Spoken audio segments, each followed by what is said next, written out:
Socrates said that he had a daemon. He said that he always listened to it.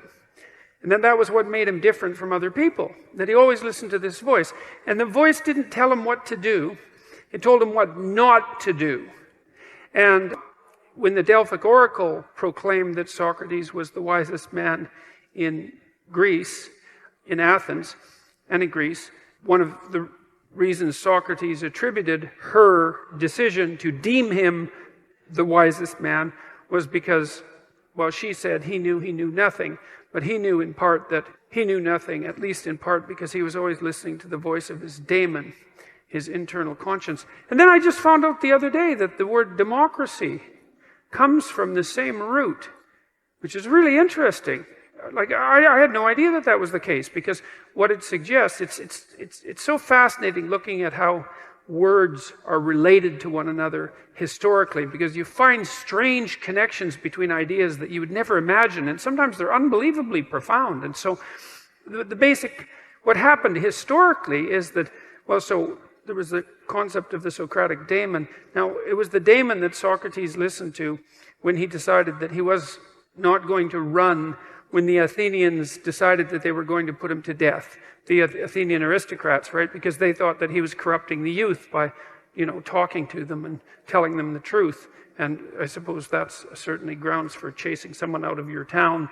Anyways, they gave him plenty of notice because they didn't really want to kill him. They just wanted to get the old goat the hell out to some other city where he could cause trouble there. And his friends were, making plans to scurry him away from Athens. And he went out and consulted his daemon, and it told him not to leave. And that was a big shock to Socrates because, of course, he didn't want to die. But yet he had decided that he was always going to follow the dictates of the daemon. And so he did something that only a philosopher would do, was reversed his assumptions. He thought, oh, well, I was afraid of dying, and my daemon said, stick around, and so I must be wrong.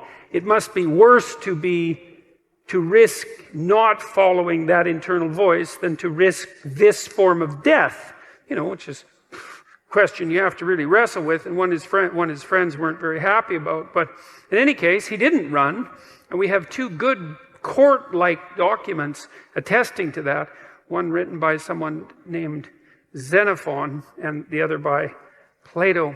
They're very interesting documents. I would highly recommend reading them. They're very short. And one of the reasons I would recommend reading them, apart from the fact that they're fascinating and short, is that you also get the sense from what Socrates wrote that because he had lived his life fully, no holds barred in some sense, that he could let it go when the time came.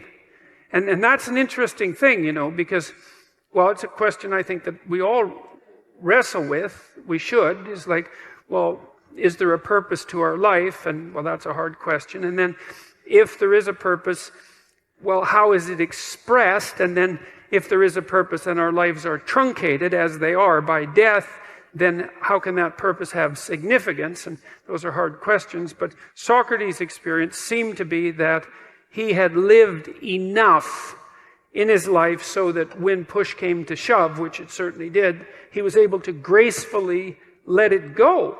And he attested to that with his death. And that's fairly convincing, that's a fairly convincing argument. And it's one that I find, well, it's hard to tell if I find it exactly credible, but I don't find it incredible. I mean, I certainly have noticed that as I've got older and have done things, what would you say?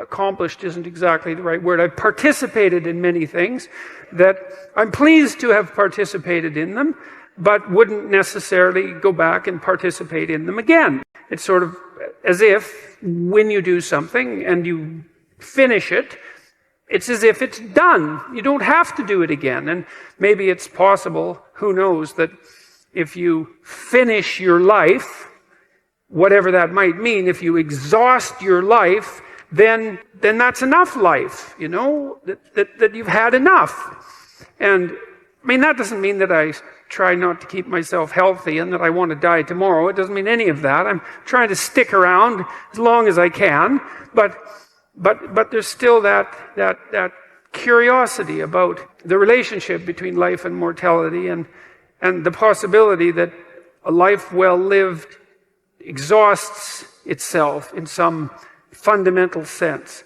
so that you can be satisfied, let's say, with what you were.